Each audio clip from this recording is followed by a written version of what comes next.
Tiene a su cargo el acto de ser maestra de ceremonias. Adelante, abogado.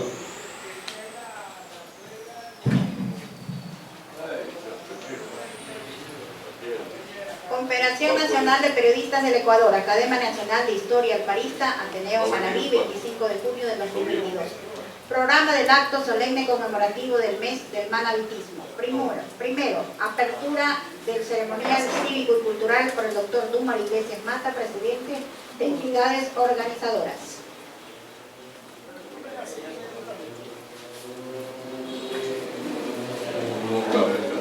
Señoras y señores, hoy es un día de trascendencia para la provincia de Manabí, por cuanto, mediante ordenanza del Consejo Provincial de entonces, hoy Gobierno Autónomo Descentralizado Provincial de Manabí, se determinó que el mes de junio de cada año sea el mes del manabitismo. El mes del manabitismo, señor licenciado Jorge Enrique Miranda Vázquez, presidente de la Federación Provincial de Periodistas del Guayas, primer vicepresidente de la Confederación Nacional de Periodistas del Ecuador. Mes del manabitismo, que también lo recordamos, porque en este mes, en 1674, nació el cacique gobernador Manuel Inocencio Parrales Iguale, aquel adelantado del agrarismo indoamericano que viajó varias veces a España hasta lograr con el rey Carlos III la cédula real por el cual otorgaba al común de los indios de Ipijapa la propiedad de las tierras. Se ha constituido entonces, al paso del tiempo, el cacique gobernador Manuel Inocencio Parrales Iguales en el primer agrarista indoamericano, y por eso lo recordamos en el mes del manabitismo. En 1824, luego de proclamados los gritos de independencia de los pueblos de América, la provincia de Manabí fue creada con sus cantones de Jipijapa, Montecristi y Portoviejo. Esa creación de la provincia obedeció a varios factores. Primero, 2 años antes, en 1822, el libertador Simón Bolívar había creado ya la provincia de Portoviejo, porque Portoviejo tuvo el procerato entre los pueblos de América por la fundación de Villanueva, de Ciudad de San Gregorio de Portoviejo, porque Portoviejo tuvo escudo real, como no lo tuvieron otras fundaciones posiblemente a lo largo de nuestra tierra hispana. Entonces Bolívar, haciendo mérito para que Portoviejo sea reconocido, creó la provincia de Portoviejo. Pero eso fue efímero, porque en el Congreso Gran Colombiano de Bogotá, del 25 de junio de 1824, con la inasistencia de nuestros representantes, Manuel Rivadeneira y el padre de Montecristi, y por sugerencia del secretario de ese Congreso Gran Colombiano, que era un hombre versado en historia, se puso el nombre de Manabí a la provincia de Manabí. Y surgió entonces Manabí como provincia, que hoy conmemoramos 198 años de esta histórica creación. Nos preparamos para el bicentenario de Manabí como provincia. Por nuestra parte, como academia, estamos preparando el gran libro Manabí, la historia, que resume 200 años de historia de Manabí y sus grandes acontecimientos, y que el libro contiene 1280 biografías de valores manabitas en las ciencias, en las artes, en la literatura, en la educación, en el deporte, en todos los órdenes, en la diplomacia, en todos los órdenes de nuestra vida cotidiana de Manabí como provincia, 50 años de investigación, por fin ver la luz en este gran libro que aspiramos sea publicado 2 años antes del bicentenario de este mismo año, con un gran esfuerzo editorial y económico. Allí, por ejemplo, vamos a conocer que el más grande diplomático de todos los tiempos, Antonio José Quevedo Moscoso, nacido en Portoviejo, primer presidente de la Liga de Naciones en 1934, que dio origen más tarde a la creación de las Naciones Unidas, y en las Naciones Unidas fue secretario permanente de esa organización mundial. Sin embargo, en Portoviejo no hay una calle, no hay un monumento. Cuando yo investigaba sobre la vida del diplomático Quevedo Moscoso, fui a la Cancillería del Ecuador en Quito, y en Secretaría General y en Archivo me dijeron que José Antonio Quevedo Moscoso era nacido en Quito. Digo, señorita, está equivocada. José Antonio Quevedo Moscoso nació en Portoviejo. No, señor. En eso observa mi euforia. Estamos hablando de eso, unos 25, 30 años que yo estaba preparando este gran libro. El embajador Valdivieso Iguren, que se había jubilado en esos tiempos, me dice: joven, usted es manabita, sí. Puedo invitarlo a mi domicilio para contarle algo de la vida del diplomático cuyo salón de honor de la Cancillería lleva el nombre de José Antonio Quevedo Moscoso, y el salón de honor de la Escuela de Diplomacia de la Universidad Central lleva el nombre de José Antonio Quevedo Moscoso. Fuimos a la casa, me sacó un álbum de recortes de prensa. Lea esto: Diario El Comercio. Falleció el diplomático portovejense Antonio J. Quevedo Moscoso. Llévese este recorte. Entonces, por eso esa investigación nuestra que sale en este libro es documentada y es además, perdón la redundancia, incontrastable. Antonio J. Quevedo Moscoso, que le faltó solo ser presidente de la República, fue canciller, embajador a varios países, catedrático universitario, autor de varios libros. Es de Portoviejo. Una educadora que Guayaquil se la había robado como tal, Rita Lecumberri, en toda su biografía sale nacida en Guayaquil, con el perdón de este ilustre guayaquileño, con el doctor Ignacio Carvalho Castillo en vida, porque ya se decía que Rita Lecumberri era manabita, pero no había un documento. Nos fuimos al normal Rita Lecumberri en Guayaquil. Hablamos con la rectora de entonces, estamos hablando hace unos 25 o 30 años, y la rectora del colegio me dice que hay una revista que se publicó unos 60, 70 años atrás, pueden revisarla, y ahí dice: Rita Lecumberri Robles, nacida en Montecristi, provincia de Manabí. Manabita, Rita Lecumberri.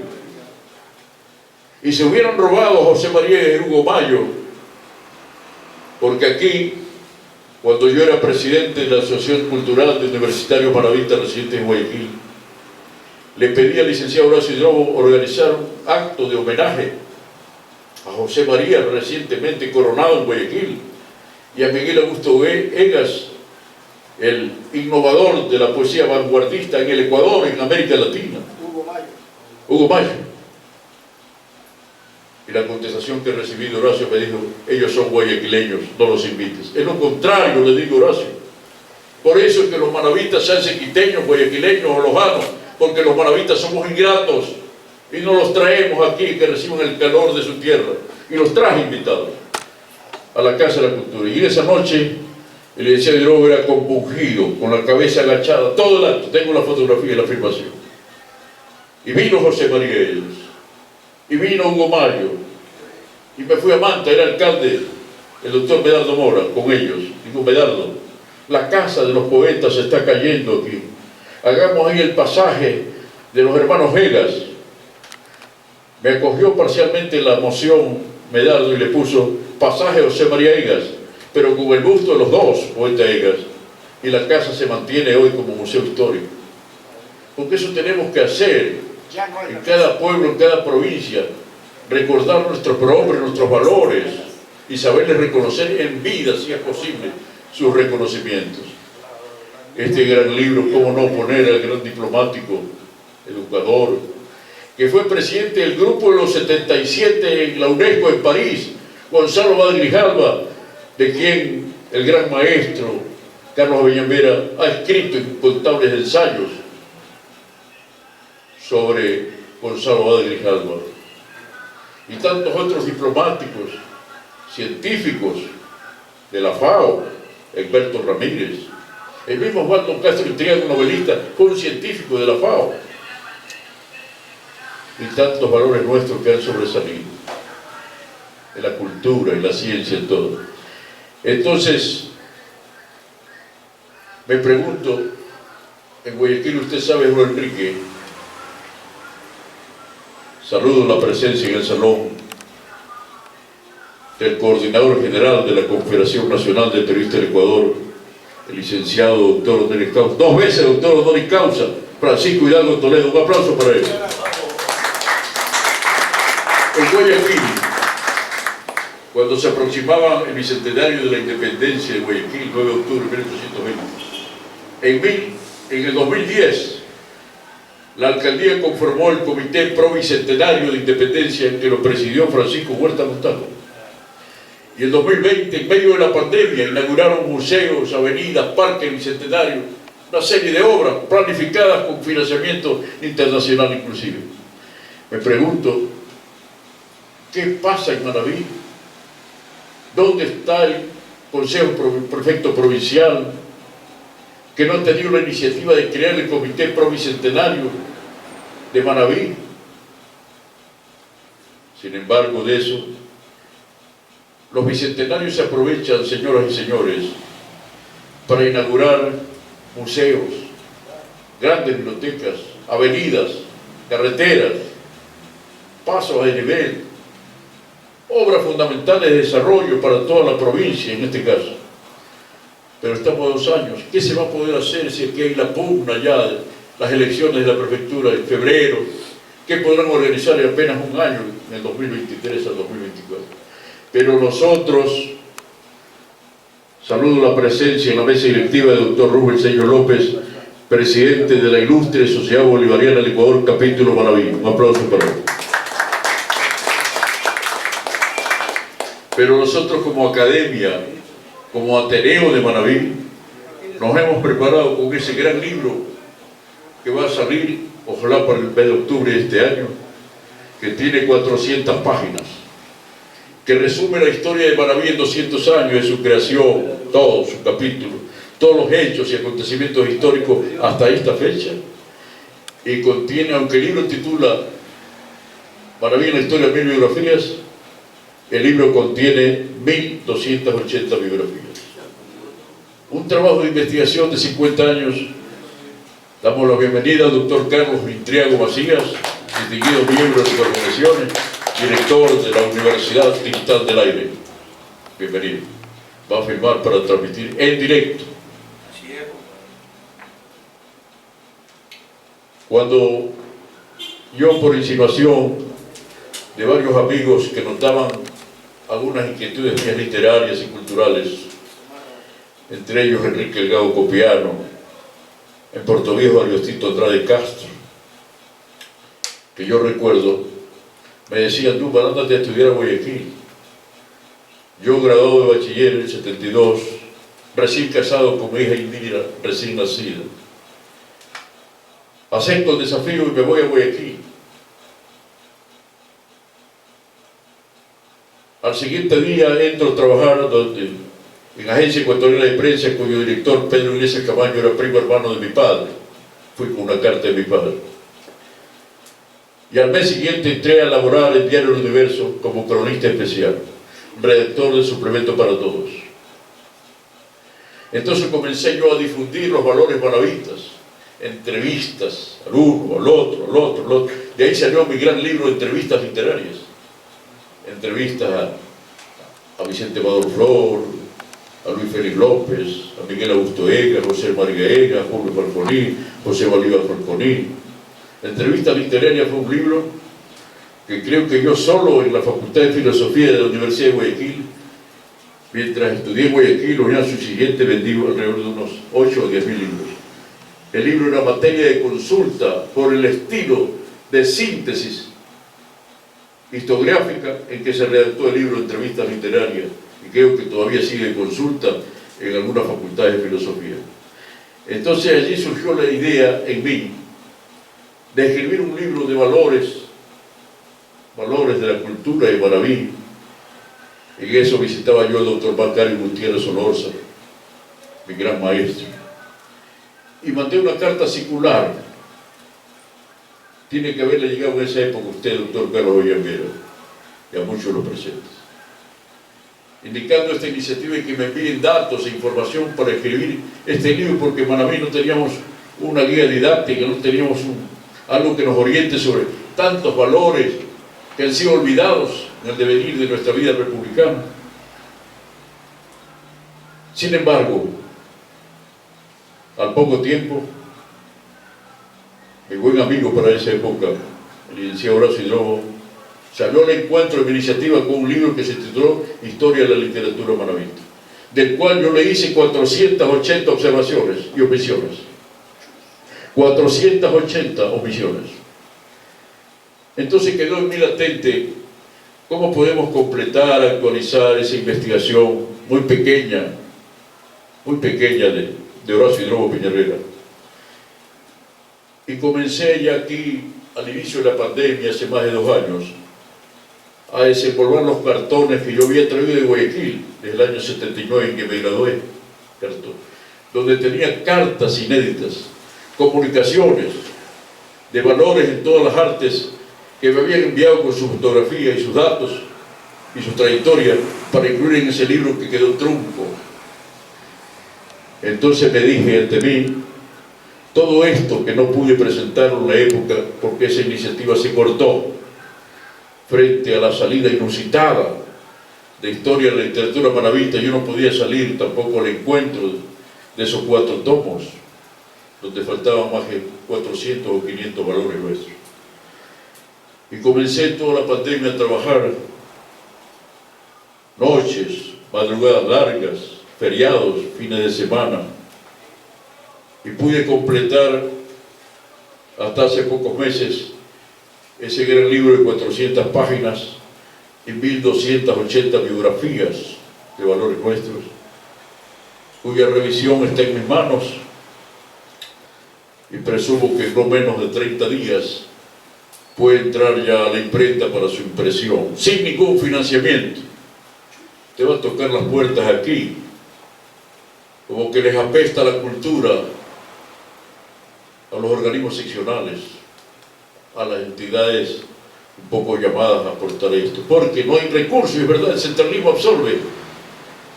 Yo admiro mucho al hijo de Carlos Entriago Fidel, cómo se desenvuelve con un presupuesto que era de 600, bajó a 540, a 460, a 400, hoy recibe 320, 300. ¿Qué puede hacer con 20 empleados de planta y con la difusión permanente? Puede ser nada, sin recursos, sin iniciativas. Yo, sin embargo, cuando me tocaban las rentas del núcleo Manabí, iba a Quito, les miraba el escritorio y a mí no se podían robar un centavo los centralistas de la cultura de Quito. Porque aquí sí hay que defender nuestras instituciones, con coraje, con valentía, con la vida propia si es necesario. Entonces, desempolvando todos esos documentos, los cartones, pude ahí encontrar valiosísimos documentos, de muchos valores nuestros, de la política, ¿por qué no?, de la empresa, ¿por qué no?, de la educación, de la ciencia, de la cultura, del arte, de todas las actividades de nuestra vida cotidiana. Entonces, el mayor homenaje,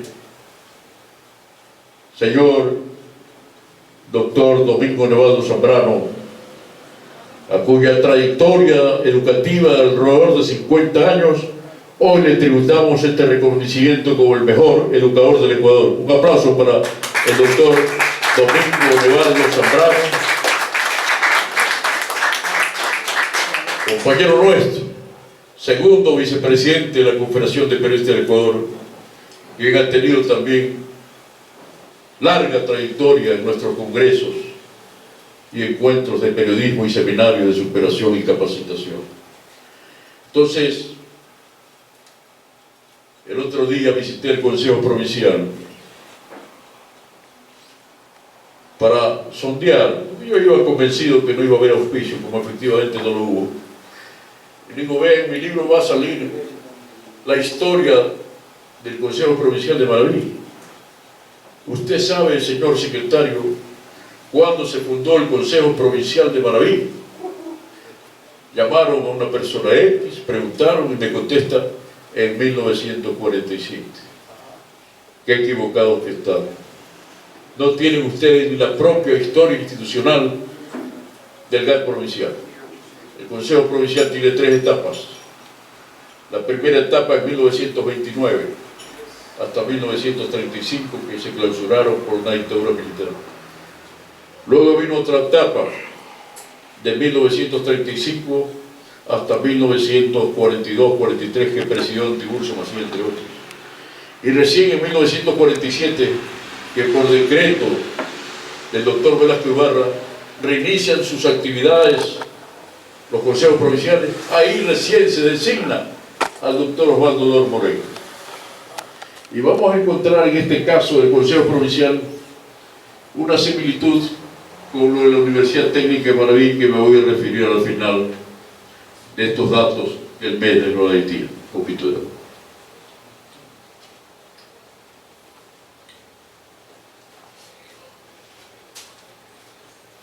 (1842) Montecristi, una población de apenas 800 habitantes.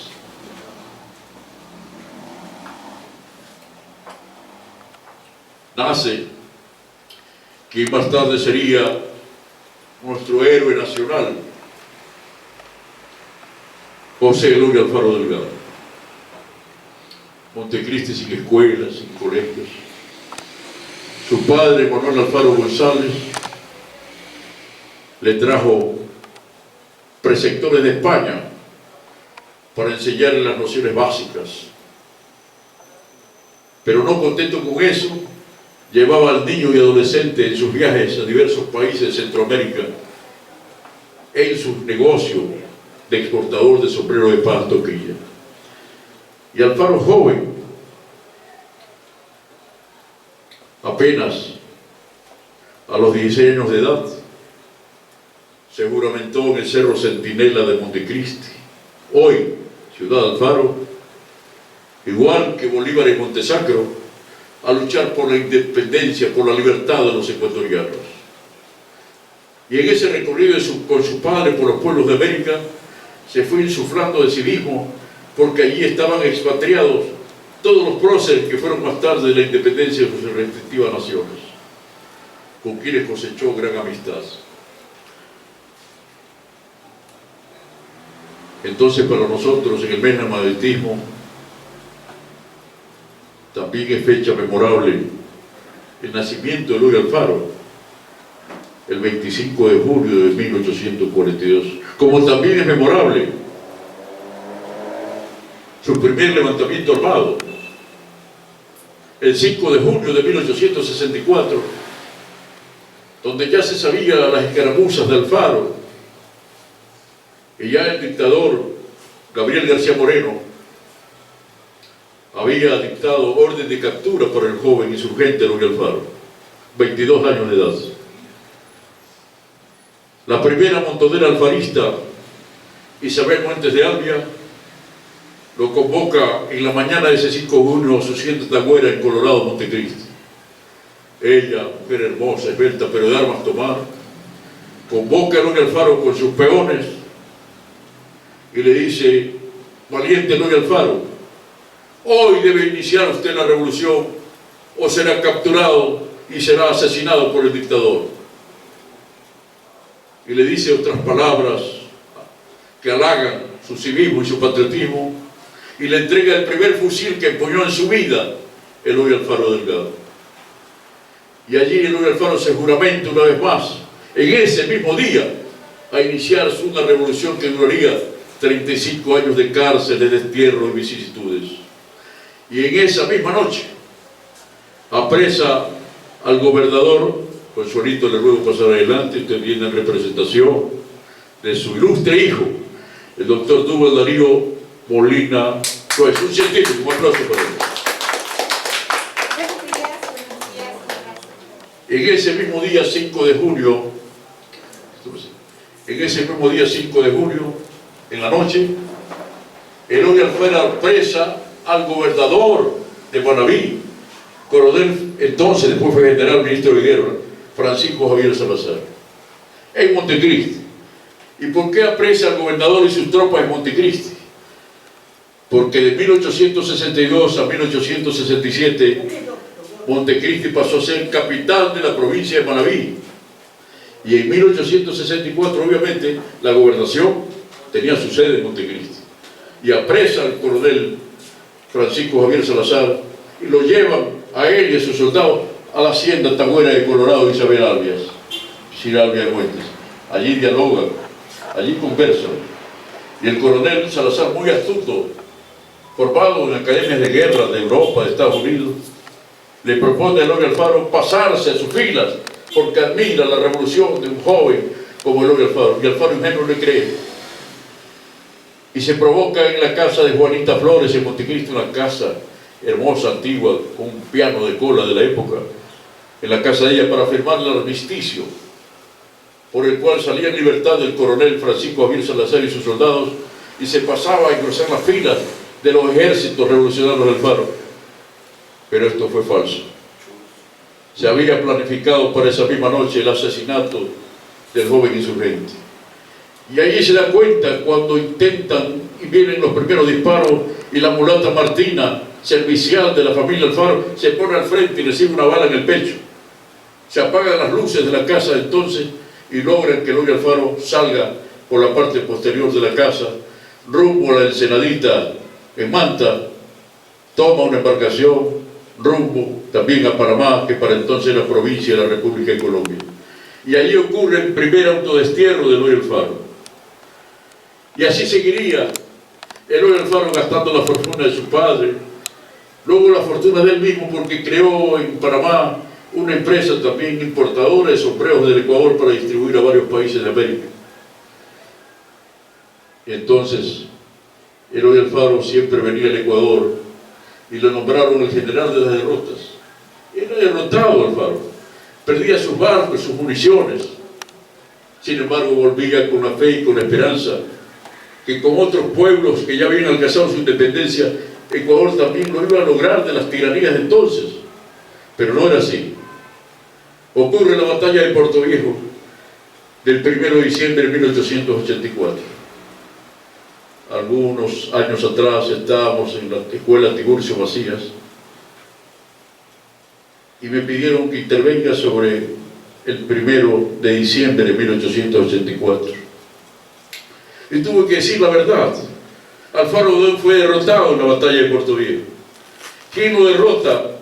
Un coronel que más tarde se pasaría a las huestes alfaristas, el coronel José Antonio María García Pino Argote, portovejense, indómito, guerrero militar, nombrado recién hace 2 días antes de la batalla de Puerto Viejo, gobernador de Manabí. Pero Eloy Alfaro tuvo 2 fallas estratégicas. Primero, no bajó con fuerza de Charapotó por la loma del cementerio, sino que se había tomado Picuazá y bajó por lo que hoy los Florones de Puerto Viejo. Y le mandan un ultimátum al gobernador para que él y sus tropas se rindan.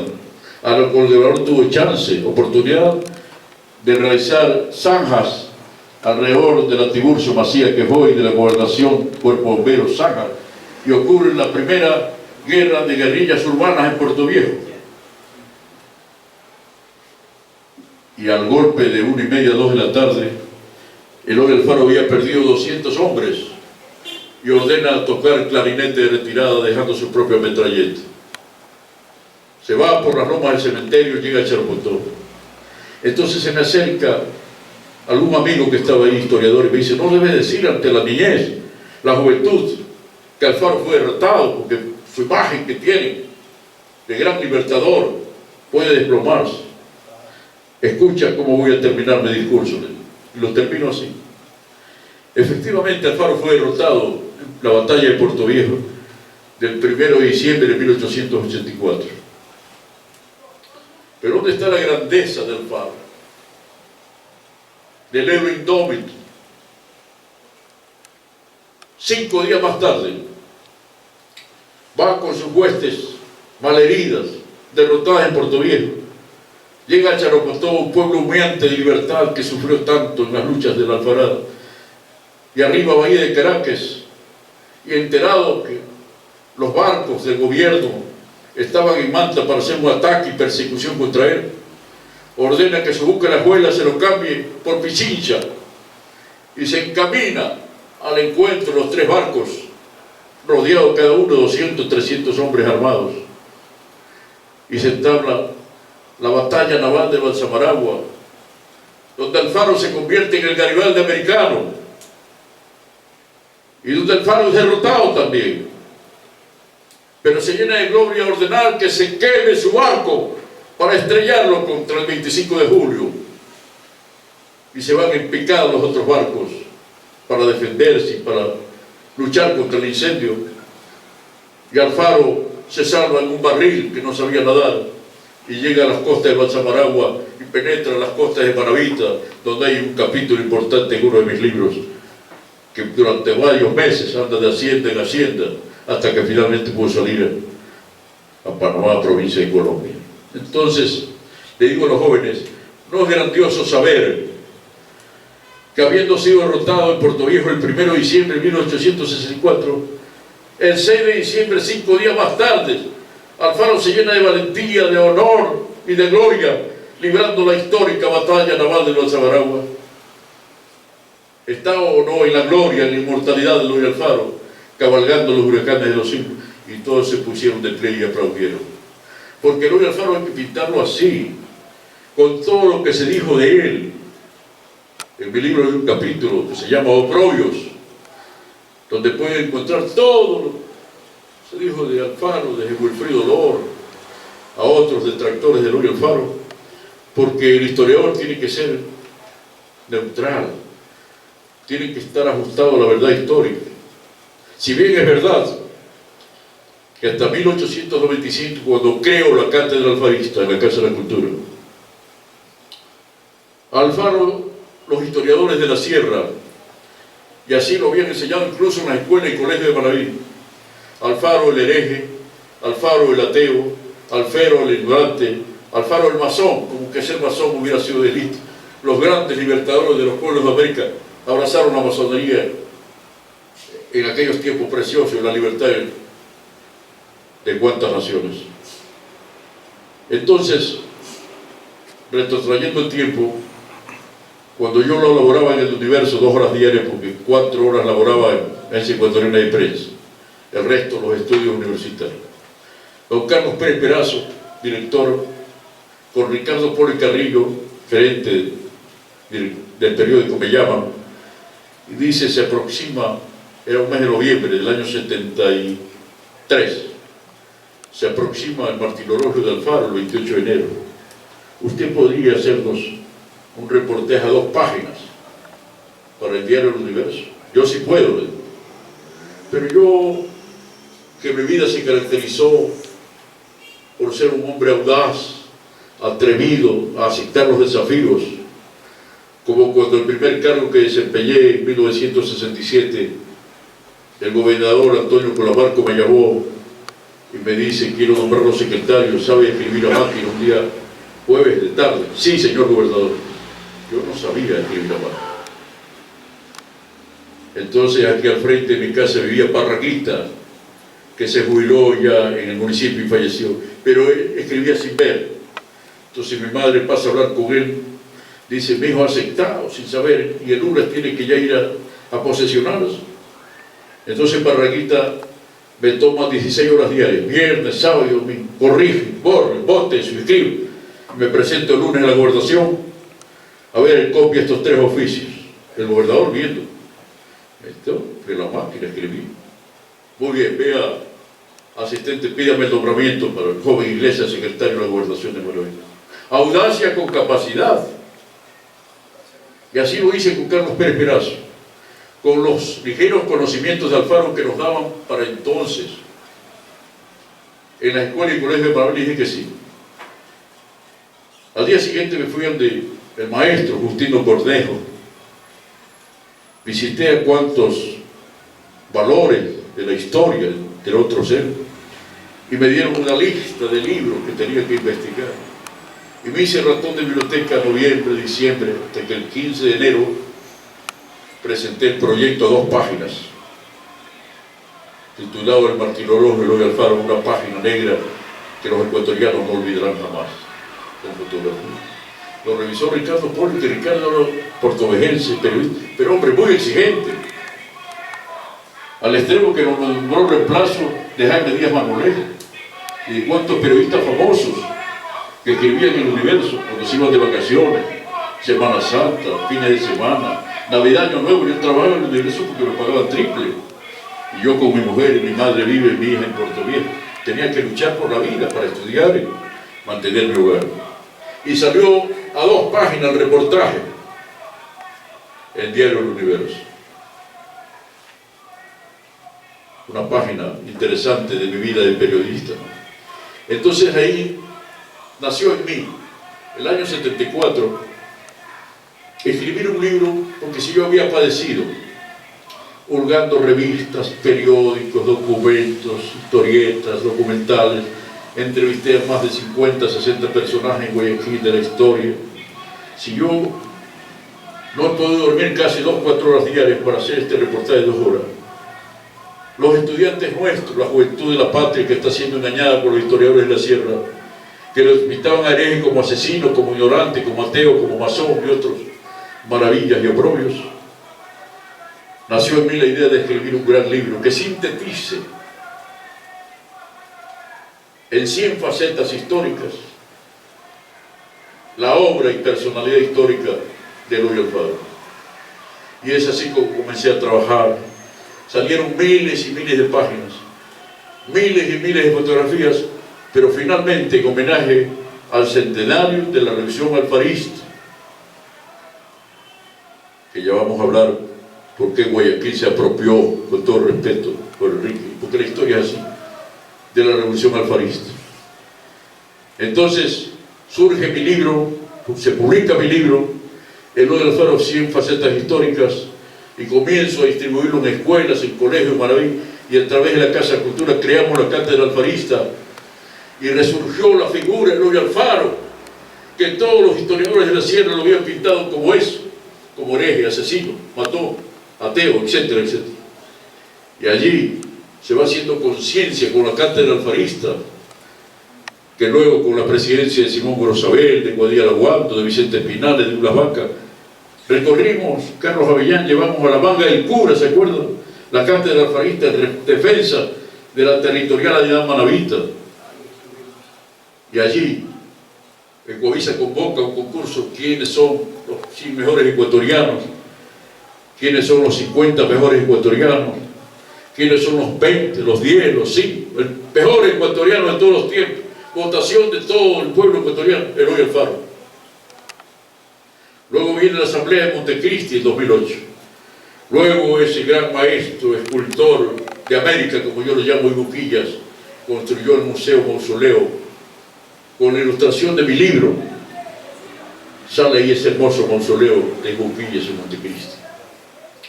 Y así entonces recordamos el nacimiento de Eloy Alfaro y esa primera revolución de Eloy Alfaro el 5 de julio de 1864. Pero ahí está la grandeza de Alfaro. Alfaro, que nunca asistió a la escuela, que nunca asistió a un colegio ni a una universidad, pero que se preparó con sus preceptores de Europa y su madre que le enseñó el castellano, la aritmética, el buen uso de la palabra, etc. Alfaro subió al poder por revoluciones incruentas, con los montoneros manavitas, con los macheteros esmeraldeños, con los montoneros de la costa ecuatoriana, Y luego que asumía el poder, las asambleas constituyentes lo nombraron 2 veces presidente constitucional de la República. Él hizo después a Leonidas Plaza presidente que lo traicionó. Pero este Alfaro, la grandeza de Alfaro está en eso, ¿no? 1,65 de estatura, una voz ronca pero penetrante que ponía orden en cualquier escenario. Hombre que renunció al poder en la batalla de Guayaquil cuando le dicen usted debe ir al triunvirato. No es mi momento, dijo Alfaro. Hombre que cuando lo iban a derrocar el 11 de agosto de 1911, faltando 19 días para terminar su mandato, el odio Alfaro había crecido tanto en la oligarquía de Quito, en los terratenientes y en los mismos liberales que veían que Eloy Alfaro le había tocado sus intereses de la banca que lo llevaron al poder en Guayaquil. Allí, cuando Alfaro tenía a sus lugartenientes al frente, los militares le dijeron: presidente Alfaro, la opción que queda es que usted sea dictador. Y Alfaro dijo: la dictadura jamás. Frase célebre Alfaro: la dictadura jamás. Y prefirió ser derrocado y se salva porque un valiente ex embajador de Chile cruza al palacio presidencial y lo lleva escoltado con su cuerpo diplomático a la delegación chilena y pudo ir a Panamá. Ahí se retiró Alfaro de la vida política y estaba efectivamente en Panamá a 70 años de edad. Se corre la noticia que Leonidas Plaza Gutiérrez quería ser otra vez presidente del Ecuador y se levanta en armas Esmeralda reclamando a Flavio Alfaro como presidente, Guayaquil reclamando al general del Tigre de Burubulo Pedro J. Montero como presidente, y ocurren las batallas sangrientas de Huigra, Naranjito y Yaguachi. Más de 20.000 hermanos ecuatorianos de ambos bandos murieron allí. En medio de esa lucha fratricida, de esa guerra de hermanos, Alfaro es llamado urgente al Ecuador para que venga como mediador de paz. Viene Alfaro. Con su gran influencia logra la mediación de Inglaterra y de Estados Unidos y se firmó el Tratado de Durán, por lo cual los sublevados deponían las armas, Alfaro y sus lugartenientes podían regresar a Panamá y se firma el Tratado de Durán, pero como paradoja del destino, a ese manabita, porque es indiscutible, Leonidas Plaza nació en Charapotó. Hay unos dicen que nació en Colombia, pero está demostrado que nació en Charapotó. A ese manabita a quien Alfaro hizo todo, hasta presidente de la República, lo traicionó. Y como paradoja del destino, en el mismo tren que Alfaro había construido y que lo inauguró lleno de alborozo y de patriotismo y de opción cívica un 25 de junio de 1908, en ese tren que Alfaro construyó por la unidad de la patria, fue embarcado junto a sus tenientes, llevado a Quito, al Palóptico, al Penal García Moreno, y al mediodía de ese fatídico Domingo Rojo del 28 de enero de 1912 fue asesinado Alfaro y sus tenientes, arrastrado su cuerpo por las calles de Quito e incinerado en el ejido. Por eso yo sostengo, señoras y señores, que Eloy Alfaro, desde esa hoguera bárbara del ejido, como dice Pareja de Canseco, está en la inmortalidad, está cabalgando los huracanes de los siglos. Entonces también el 25 de julio de 1908 es otra fecha del manabitismo, la llegada del ferrocarril a Quito. Y dejo para el final algo muy especial que nos ocurre, no sé por qué solo en Manaví. La Universidad Técnica de Manaví se venía insistiendo en su creación desde 1911, cuando fue diputado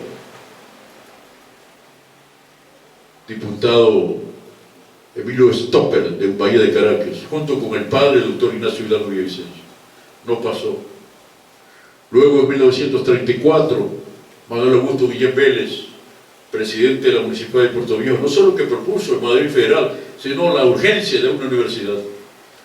Y eso estaba latente en los manavistas, la creación de una alma mater.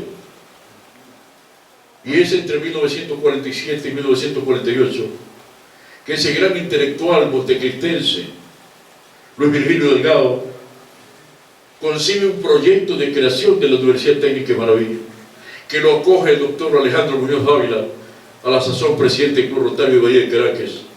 Redactan finalmente entre ambos y lo traen a la Asamblea Rotaria de 1950 en Puerto Viejo.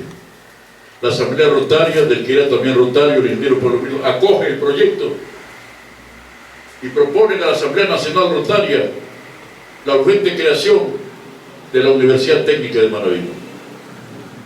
Presidente de la Casa de la Cultura, el doctor Macario Gutiérrez Solorza, convoca el 12 de marzo de 1952 una sesión en homenaje a la Fundación de Puerto Viejo e invita al doctor Alfredo Pérez Guerrero, a la sazón rector de la Universidad Central del Ecuador. Viene Pérez Guerrero, escucha el planteamiento y le dice Pérez Guerrero: no hay que perder tiempo, los espero la próxima semana en Quito. Y viajan a Quito Macario Gutiérrez, Palomino Macías, con dos periodistas de soporte, Dínamo, a quienes todavía la historia no le rinde homenaje: Absalón Tolabarcia y Hugo Macías Abando, que hacen de secretario, de asistente, de tipear a cada rato el proyecto ante proyectos. Y finalmente, el 21 de noviembre de 1952, las cámaras de diputados y el Senado, Congreso y Pleno, aprobaron el proyecto de creación de la Universidad Técnica de Manaví. A las 8 de la noche. A las 10 de la noche, el senador de entonces, Emilio Boven Ruggiero, cacique de Manaví, amigo personal de Velasco Ibarra, llama al presidente de la República, doctor José María Velasco Ibarra, que lo reciba en su despacho. Y Velasco gustoso le accede a la audiencia. Concurren los senadores Emilio Boven Ruggiero, Plutarco Arteaga de Chole, los diputados Colón González Acuña de Ispijapa, Luis Dorsalto de Junín y Julio Marín Barreiro de Bahía de Caracas. Velasquistas todos. Velasco los recibe. Don Emilio Boven hace el planteamiento. Velasco Ibarra era un poco reacio a crear universidad, pero viendo a su coidiario velasquista, viendo a su cacique manavita, Emilio Boven, quien en el ostracismo Velasco Ibarra era uno de los pocos ecuatorianos que mes a mes le mandaba una colaboración económica a Argentina, a Buenos Aires, para el mantenimiento en los destierros del doctor Velasco Ibarra.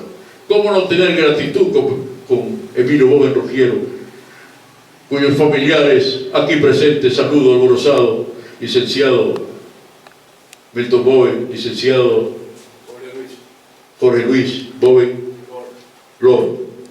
Un aplauso para ellos, familiares de Emilio Boven Ruggiero. Entonces, se crea la Universidad Técnica de Manaví, pero obviamente no tenían dónde funcionar. Y Pablo Emilio, que fue nombrado primer rector, demoró 2 años en buscar más de 500 hectáreas de terreno a raíz del estadio para hoy la universidad, un hombre visionario. Y logra que el 25 de julio de 1954, en una pequeña covacha, inicie sus clases la Facultad de Ingeniería Agronómica de la Universidad Técnica de Manaví.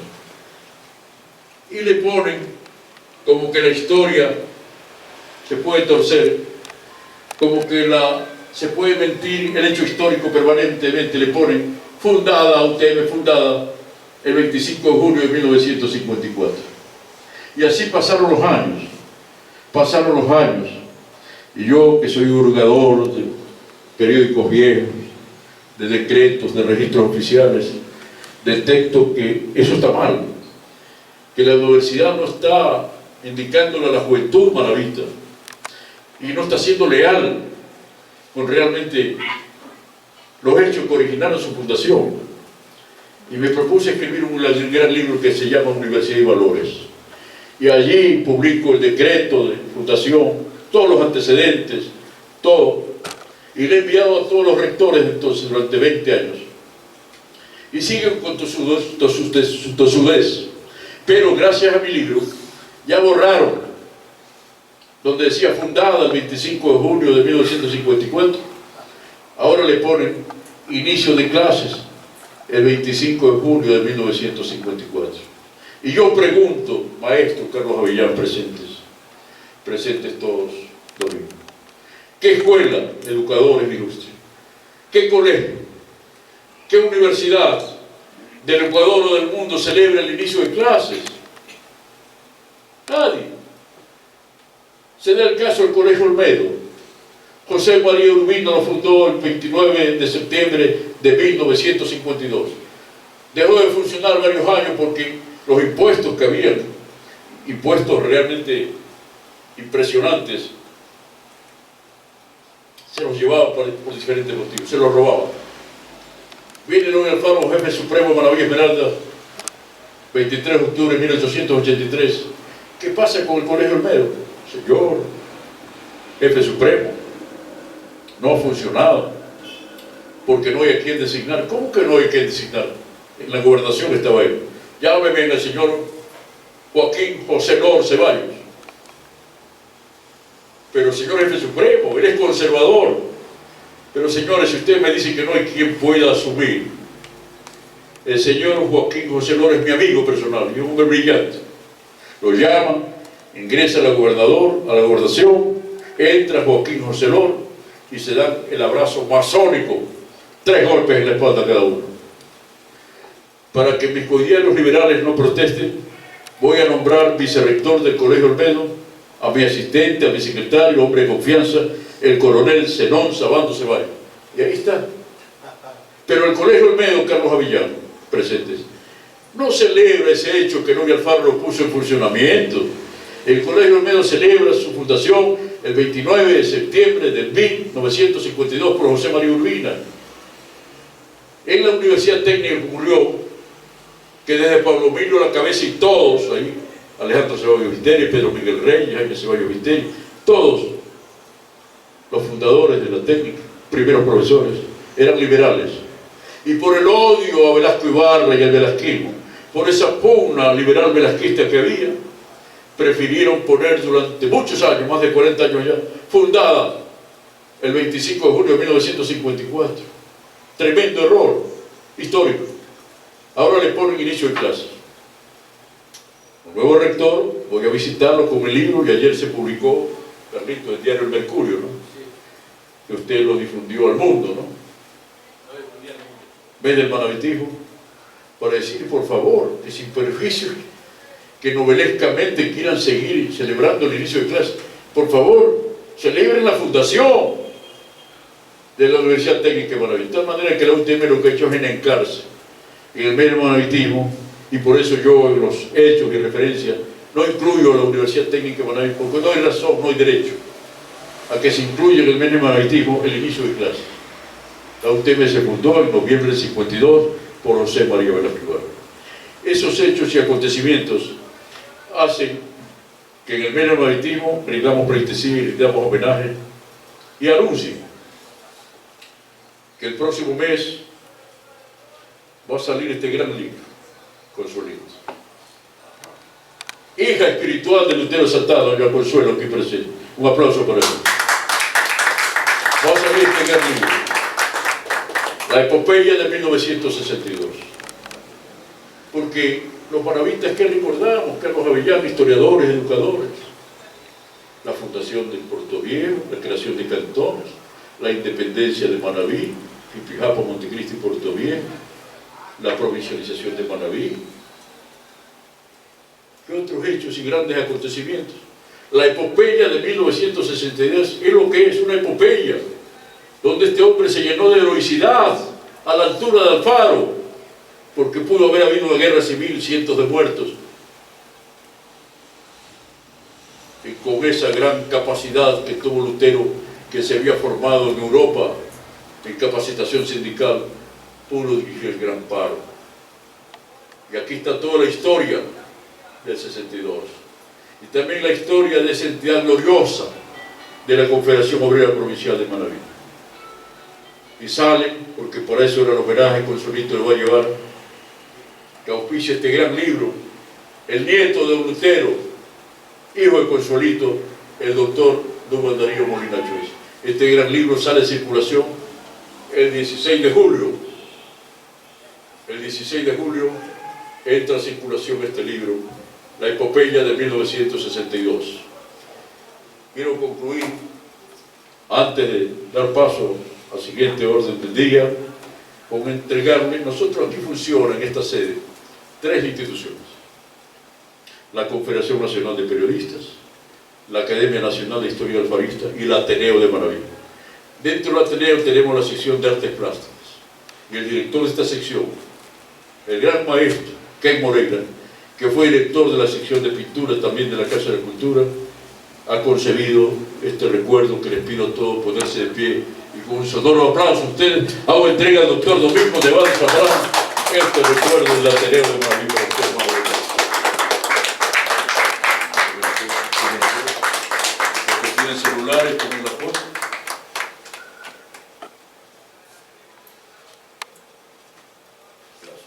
Muchas gracias.